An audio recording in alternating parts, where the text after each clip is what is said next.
Hello folks, and welcome to the OceanState Cuisine. In today's video, we're going to be going over my homemade recipe when it comes to making crispy chicken cutlets. And when it comes to chicken dishes, this happens to be one of my favorites because it's used for many things. You can make chicken parm out of them, you can put hot sauce on them.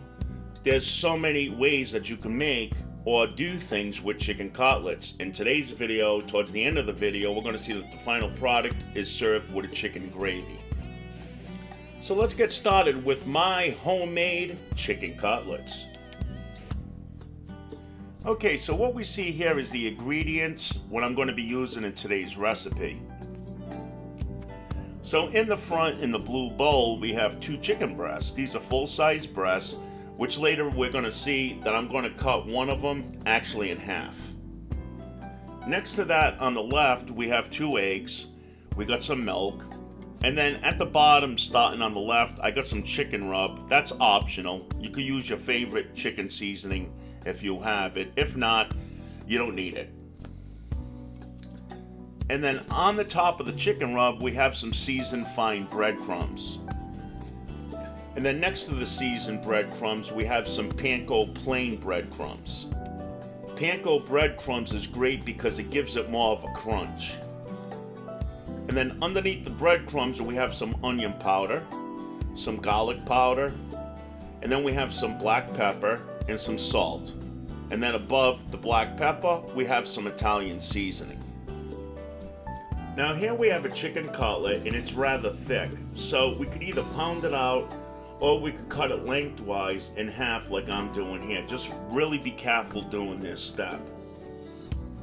Cutting meat is better actually when it's still partially frozen because it doesn't move all around on you.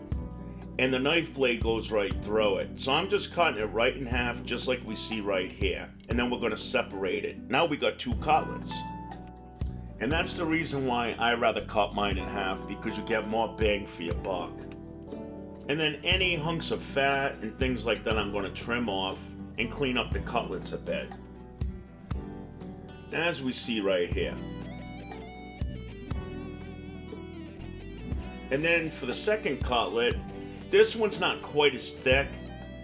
And I'm just going to clean it up a bit, cut off some of the fats and stuff.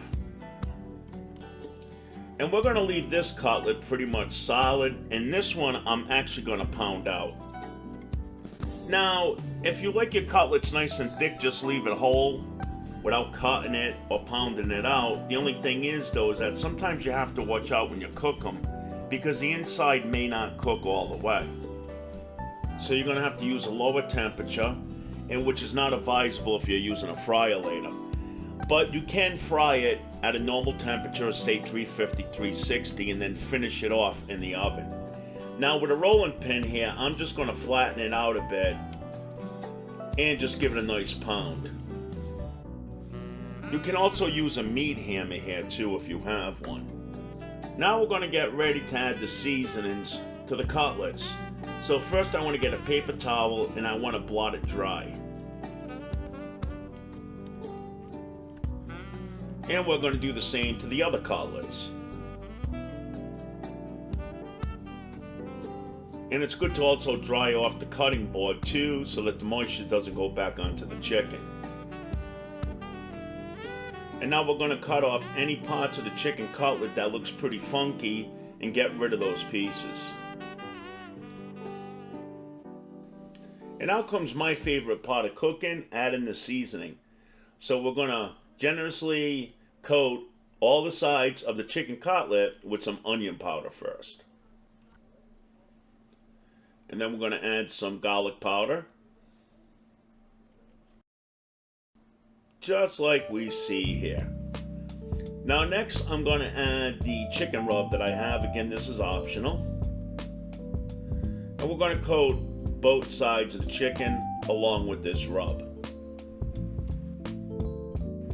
And then next I'm going to add some Italian seasoning, because Italian seasoning to me just has a nice mixture and blend of all types of spices and seasonings.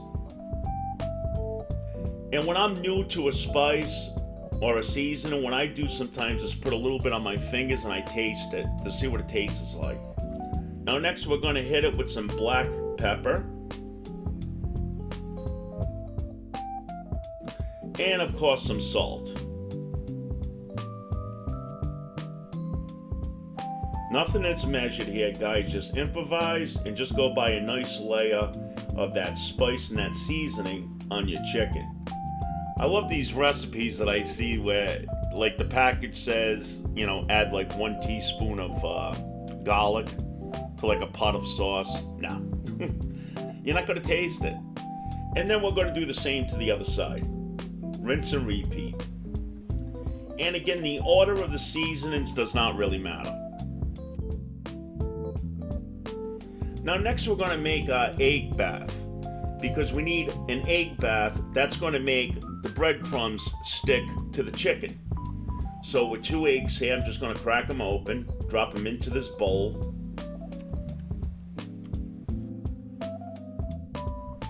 And then we're going to eventually add some milk to this to make it stretch.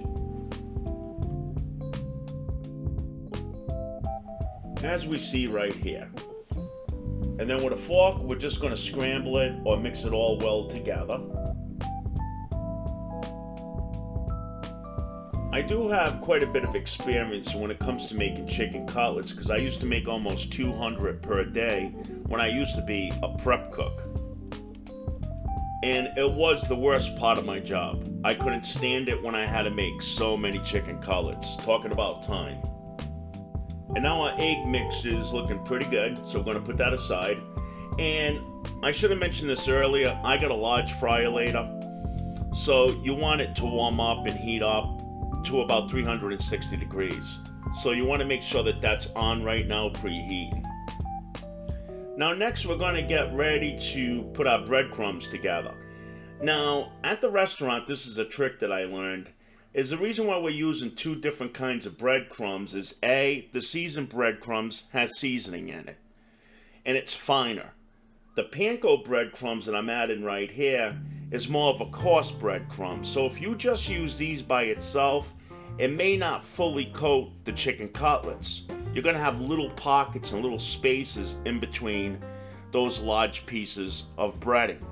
So mixing the 2 together is going to give you a more even, fine, full coating, as we see here.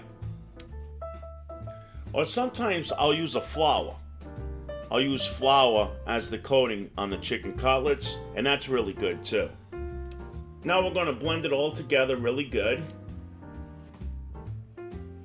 So just like we see here, we're blending that nice. I went to put it aside, but then I just realized I wanted to add one more thing to this. Grated Parmesan cheese. Now I did not show this in the list at the start of the video.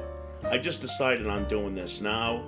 And this adds a great flavor to your chicken cutlets. Some breadcrumbs already come pre-made with the Parmesan cheese added, but they probably don't have enough added for my liking.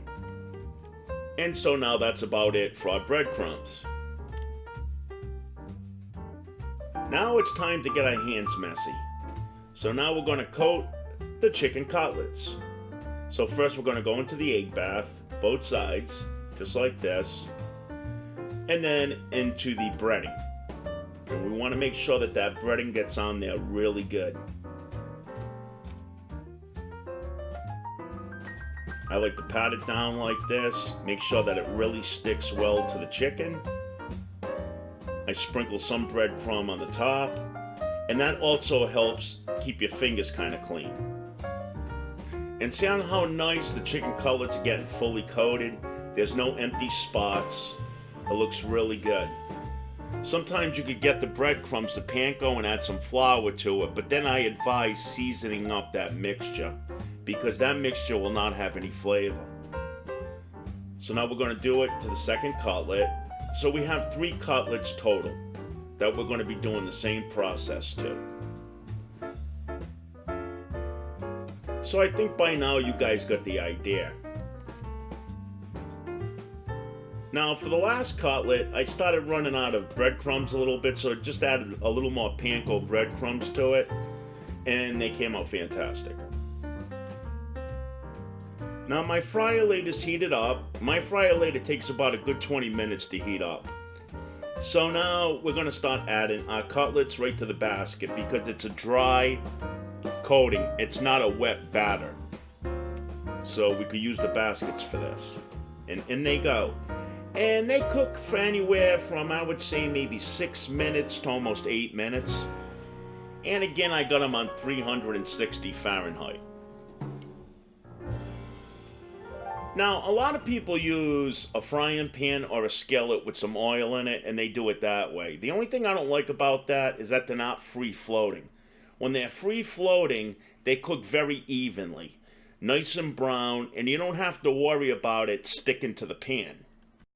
There's nothing worse than when you go through all these steps, you put it in that frying pan, you go to turn it over, and all that breading stuck to the pan and not the chicken. Using a fryer later, you have no worries.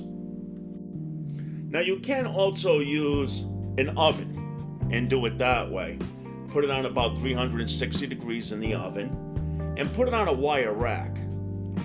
If you put the chicken cutlets on a wire rack, the air's going to circulate around it and cook it a lot more evenly. And then continue cooking it and check it with a meat thermometer.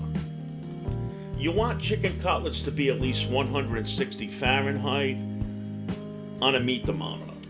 Now, I don't highly advise it, but if you don't have a meat thermometer and you're not sure, you could get a knife and just make a slit in the thickest part of the chicken cutlet, look inside of it, and make sure that it's pure white.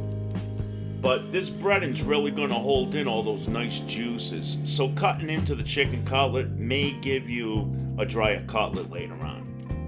But we actually used to do that in the restaurant, and they tasted fine. And they're starting to look pretty good. Nice color on them. And now we're going to check it with a meat thermometer and see what it reads. And again, when using a meat thermometer, you always want to probe the thickest part of the meat.